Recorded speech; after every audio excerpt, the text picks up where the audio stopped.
Om Namo Bhagavate Vasudevaya.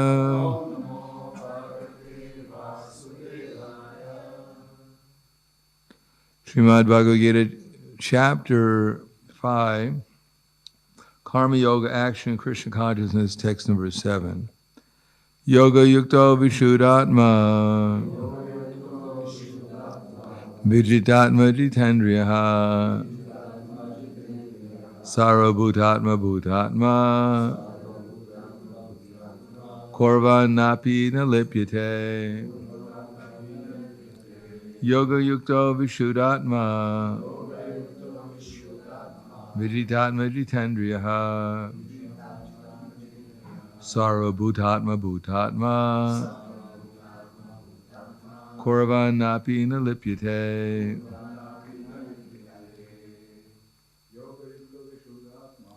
Yoga Yukta Vishuddhatma Jitendriyaha Sarvabhutatma Bhutatma Nalipyate. Yoga Yukta Vishuddhatma Jitendriyaha Sarvabhutatma Bhutatma Vanapni Lipyate. Jenska. Is that right? Jenska? Jenske. Anyhow. Vishuddhatma Jitendriya Sarvabhutatma Bhutatma Korvanapni Lipyate. Yoga Yukta, engaged in devotional service. Vishuddha Atma, a purified soul. Jita Atma, or Vijita Atma, self-controlled. Jita Indriya, having conquered the senses. Sarvabhuta, to all living entities. Atma Bhuta Atma, compassionate. Koravan Api, although engaged in work. Na, never. Lipyate, is entangled. Translation and purport by His Divine Grace A.C. Bhaktivedanta Swami Srila Prabhupada. One who works in devotion, who is a pure soul, controls his mind and senses, is dear to everyone and everyone is dear to him. Though always working, such a man is never entangled. Purport, one who is on the path of liberation by Krishna consciousness is very dear to every living being, and every living being is dear to him. This is due to his Krishna consciousness. Such a person cannot think of any living being as separate from Krishna, just as the leaves and branches of a tree are not separate from the tree. He knows very well that by pouring water on the root of the tree, the water will be distributed to all the leaves and branches. Or by supplying food to the stomach, the energy is automatically distributed throughout the body. Because one who works in Krishna consciousness is servant to all, he is very dear to everyone.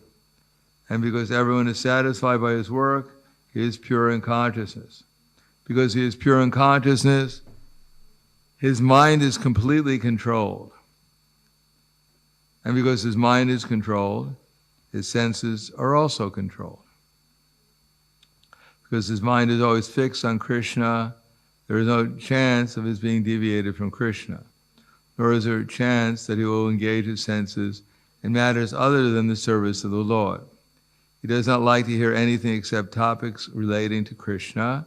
He does not like to eat anything which is not offered to Krishna, and he does not wish to go anywhere if Krishna is not involved. Therefore his senses are controlled. A man of controlled senses cannot be offensive to anyone.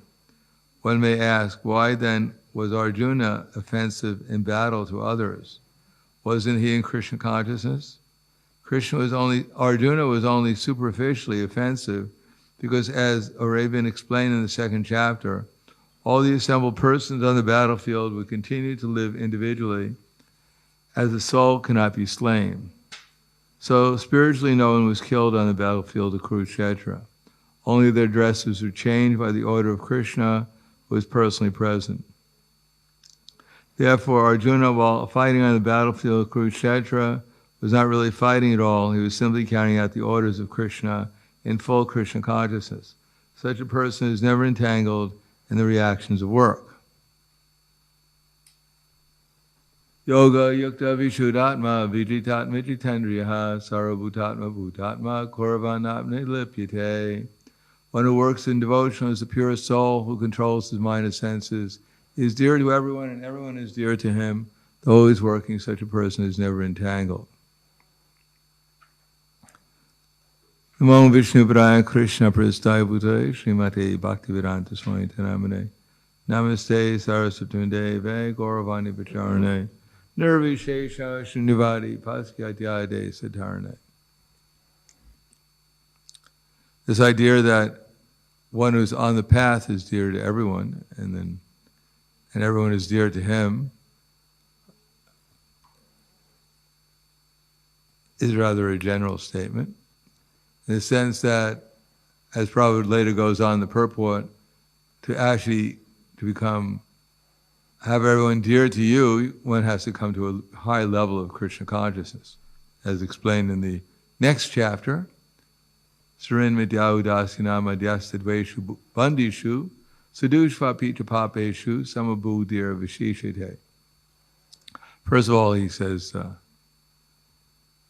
Jnana Vijnana Chiptatma Kutasta Vijitendriyaha Yukshite Yogi Samalostrasma Kanchanaha. That a person is said to be self-realized and is said to be transcendental when he's situated in transcendence and is self-controlled and sees everything, whether it be pebbles, stones, or gold, as the same. In other words, equanimity of mind for the material nature is the first stage. And then equanimity of mind towards people is another stage. All different varieties of people. The friends, enemies, different, impartial, those who are pious, impious, etc., etc. To see everyone as a spiritual being is rather an advanced stage of Krishna consciousness. And as far as everyone being dear to us, as we can see, even one is the Supreme Personality of Godhead, still he was being criticized. A sane person would not criticize Chaitanya Mahaprabhu, but most people are not so sane. Therefore, sometimes they're subjected to criticism, just like if you're a mad person, you're in an insane asylum, and your relatives come out of mercy to visit you, and you start cursing them. They realize you're crazy. Therefore, you can't differentiate between your friends and enemies. You think everyone is your enemy, including your own relatives. So similarly in the material world, people are insane, and sometimes they even criticize those who are their benefactors. But it says, Krishna Kirtana Ganana Tarana Paro Premamritambo Nidhi Dira Dira Jana Priyo Priyakaro. So, Pujito. So it is said that the six Goswamis, they were dancing and chanting. And they were in ecstasy. And they were dear to both the Prabhupada translates Adira as ruffians, and Dira to those who are sober. They were equally dear to both of them. But as we can see that not everyone appreciated the six Goswamis' endeavor, nor does anyone appreciate pure devotees. Like we have Ramachandra Khan, we have Haridas Thakur, a very advanced, pure devotee, Namacharya, and Ramachandra Khan was not only envious of him, but he was even envious of Lord Nityananda. After he offended sufficiently Haridas Thakur, Ramachandra Khan went to, Lord Nityananda was on tour, and he came with his other cowherd boyfriends to the house of Ramachandra Khan. And there, he wanted to stay overnight. But he didn't have a recommendation, so no. So he came and he was in the mandapa, which is the outer ring of the house, because in the cultured Bengali, in the Vedic culture, or the culture of Bengali houses, they'd have an outer circle of the house where guests would be received. And the inner circle, the ladies would stay there and they wouldn't be seen. Lord Nityananda came to that place and he wanted to stay overnight. And Ramachandra's servant, Khan's servant, came and told Ramachandra Khan, Lord Nityananda's here with some of his cowherd boyfriends and they'd like to stay overnight. Is that all right? He said, no, get him out of here. He said, actually, this is not a very nice place for him to stay. He should go and stay in some cowherd, some cow shed somewhere. So the servant came back and told Lord Nityananda, sorry, Ramachandra Khan said this is not a suitable place for you. You should go and stay in a cow shed. So he said, actually, this place, Lord Nityananda said, is not even fit for a meat-eating Muslim, for a cow killer. So he left in great anger with his friends. Not a good idea to get Lord Nityananda angry. So then Ramachandra Khan said to his servant, dig up the earth where his footprint stepped and throw it out of here. I mean, that's really too much. That's really envy.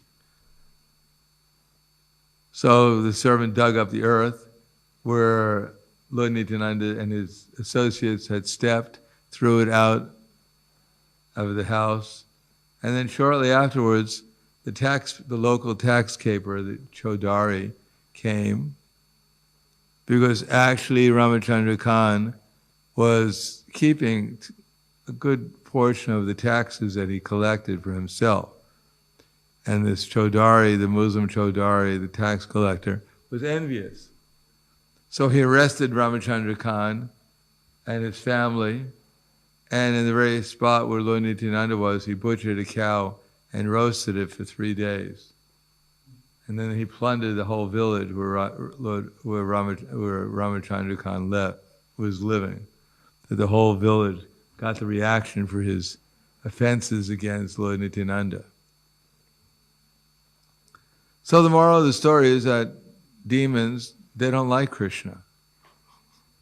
And they don't like his associates. Although deep inside, there may be some appreciation. But because of their envious nature, and because they're impelled by the modes of the material nature, they're always opposed to Krishna and his devotees. But those who are sane, which is most people are innocent, that when they come in contact with Krishna and the devotees, if they're actually advanced devotees, then there's some appreciation. Even Lord Chaitanya Mahaprabhu was walking in the Jarikhanda forest in ecstasy, and he stepped on a tiger. Now, generally when you step on a tiger, I mean, that's it. You get one chance to step on a tiger, and no one's going to know about it because you're not going to be around to write about it. So Balabhadra, his servant at that time, was completely shocked. I didn't think it was going to end like this. Chaitanya Charitamrita, Antya Leela. We're still in Madhya Leela, what's happening?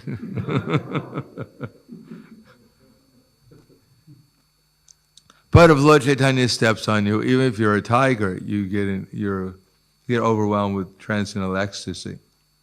So the tiger waved up and said, "Oh, Hare Krishna, thanks a lot. Step on my paw too, please." The tiger started to dance in ecstasy. And Chaitanya Mahaprabhu said, "Chant Hare Krishna." And the tiger started to chant Hare Krishna. So even the envy, of course, later on he was bathing, and elephants, mad elephants, crazy elephants came by, and Chaitanya Mahaprabhu splashed water on them, and they started to chant. And he told them to chant Hare Krishna. They started to chant and roll on the ground in ecstasy, screaming in ecstasy. I mean, that's being empowered. And indeed, the whole forest was chanting. And then at one point, Balabhadra Acharya was amazed because the deer and the tigers who were following Chaitanya Mahaprabhu started to embrace and kiss each other.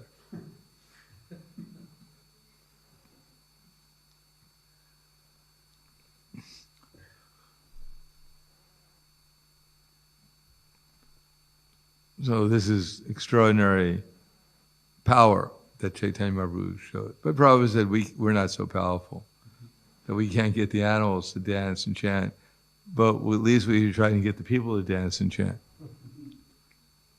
So if we become advanced in Krishna consciousness, then the atmosphere changes, and even people sometimes are envious. They become appreciative of the devotee.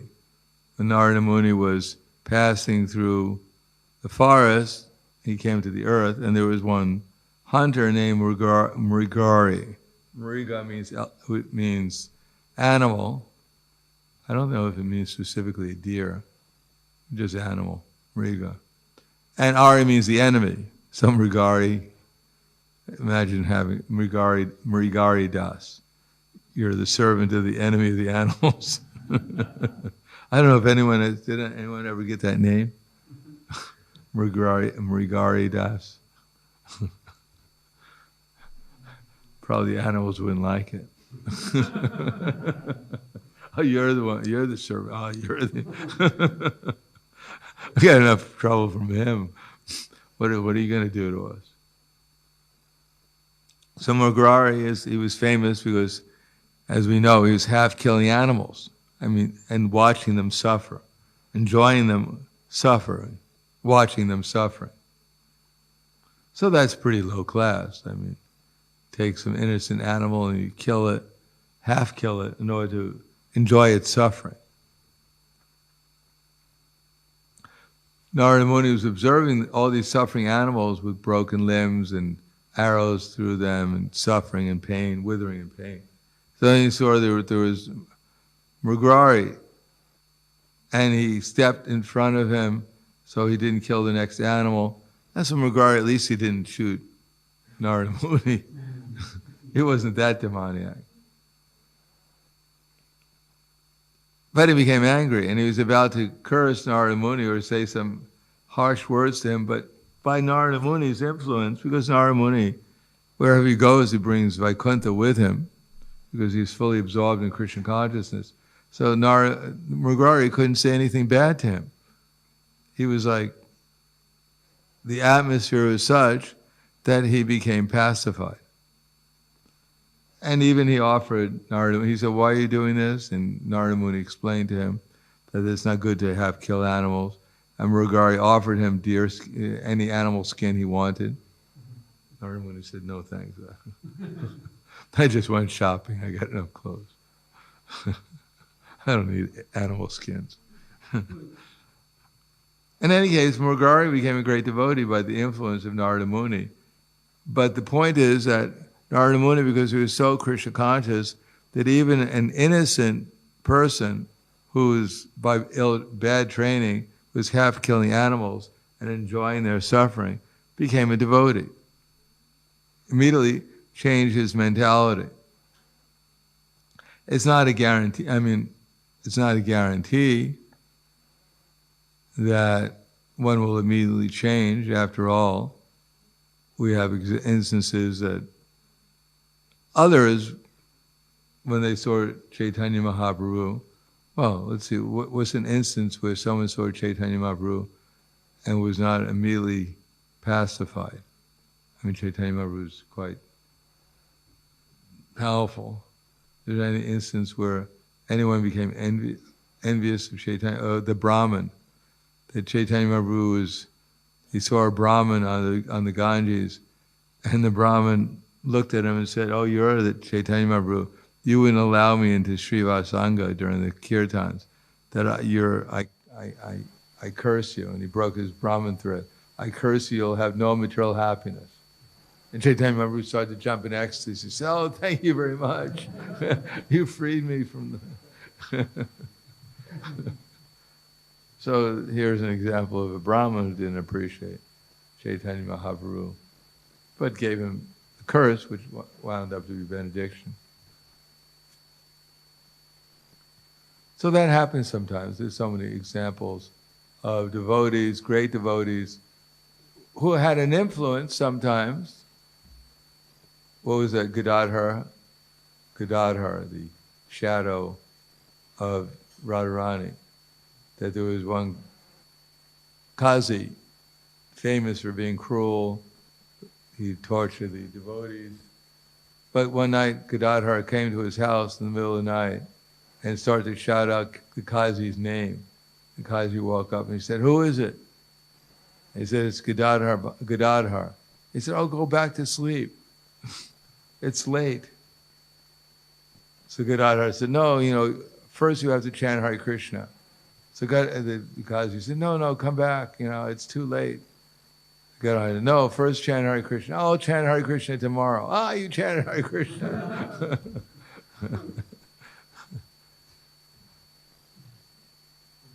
On the other hand, we have Srivas Pandit, a great devotee, Narada Muni himself.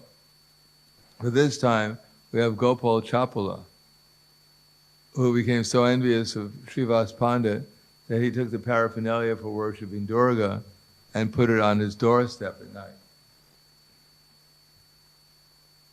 That means it was, a thali, a plate, and on the plate they had a red kind of flower, I forget the name of the Bauduka flower, a pot of wine, and other paraphernalia for worshiping Durga. And that morning, Srivas Pandit woke up and found on his doorstep this paraphernalia, because this Gopala Chapala wanted to defame Srivas Pandit, saying that actually he was a worshiper of Durga. He wasn't really a Vaishnava. He was just pretending that secretly at night he was worshiping Durga. Srivas Pandit saw this and he called all the respectable men in the village, come, and showed them this paraphernalia for worshiping Durga. And he said, "Just see, secretly at night I'm worshiping Durga. I just wanted you to know, I feel I got to, confess." So these men said, "Who is this rascal who's put this paraphernalia there?" And they asked for the hati. I guess the hati is the one who sweeps the, you know what the name of the sweeper is? I think it's hati or something. Yes, the sweeper to come and sweep away the paraphernalia, because it is untouchable. And then, of course, we know that Gopal Chapala, he contacted leprosy for offending Srivas Pandit and had to go outside the village. And when Chaitanya Mahaprabhu was passing by on his tour, Gopal Chapala started to pray to him, "Please, you've come to save all the conditioned souls, all the suffering souls, and I have leprosy. Please help me." So Chaitanya Mahaprabhu said, "Actually, you're a rascal. You offended Srivas Pandit. My benediction is that you're going to exist like this for 100 million births. Good luck." And he left.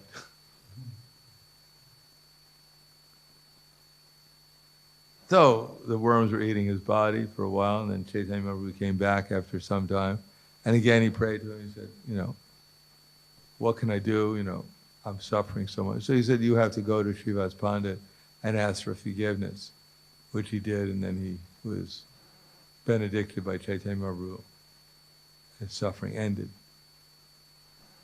So the point is that generally speaking, an ordinary person, if he's innocent, will not be envious of the Supreme Personality of Godhead of his devotees, but sometimes we see that they are.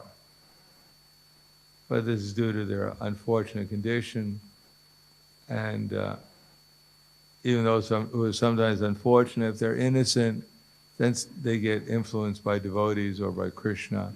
And those who are the most unfortunate, they don't get any influence, they remain antagonistic. Only a very advanced Mahabhagavata or Krishna can actually help them. And therefore we should not try to associate with them, but avoid them, upeksha. So I'll stop there. Thank you. Any questions, comments? Yes.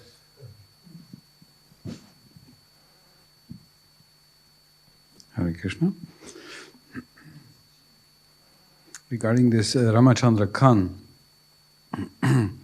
it appears that the village suffered because of him. The village was being plundered for 3 days. So it looks like some kind of a case of collective karma. Yes. So how does Bad association. How does it work? They didn't do some... Well, they had the unfortunate karma of somehow or another being connected with Ramachandra Khan. So it wasn't by accident. Obviously, crows usually stick together. So the people who happened to collect there were destined to get their reactions by dint of their association with Ramachandra Khan, who happened to be one of the leaders in the village. So people who took shelter of that village obviously had something coming to them, and they got it. Not that, they're just innocently, we just moved in. Last week we don't even know who this guy is. Why are you harassing us for? No, there's some reason behind the whole thing.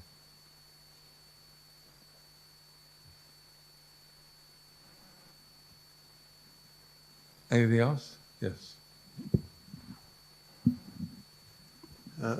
Maharaj, is there a devotee in history who didn't have this,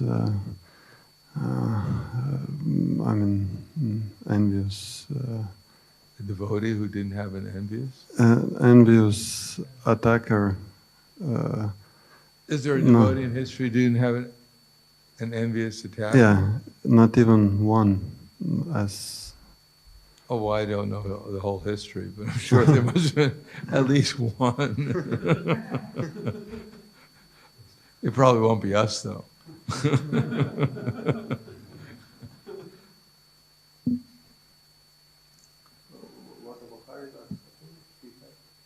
He had a lot of people. Yeah, it's the nature of Ramachandra Khan. He had the Qazi came and told him he had to convert, and he wouldn't do it, so he had him tortured in 22 marketplaces.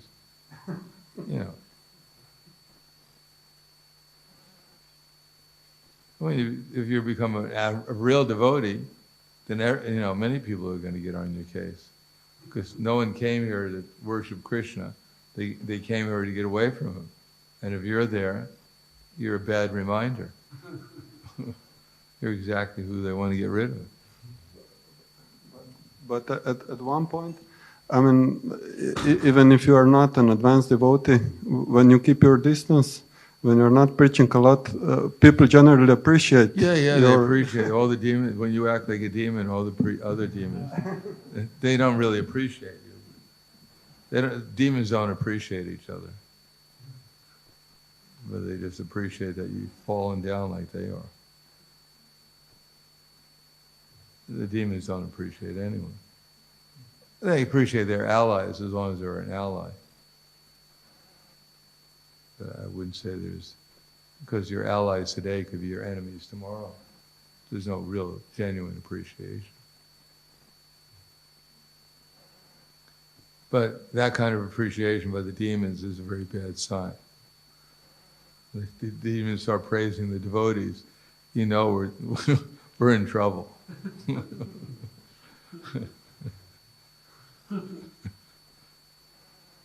We never heard. Did you ever hear Hiranyakashipu glorifying Vishnu or glorifying Prahlad Maharaj?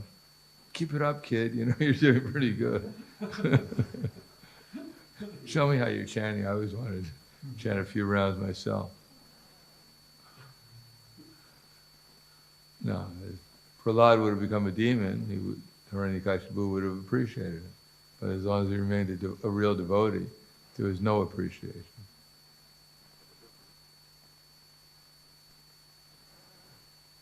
Of course, Prahlad also didn't get very good marks in school. So. A little embarrassing for Hiranyakashipu. Kid was the last in class. Really slow learner.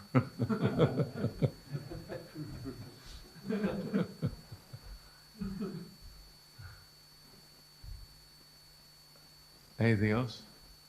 Thank you very much. Grantaraj Bhagavad Gita ki jai. Srila Prabhupada ki jai.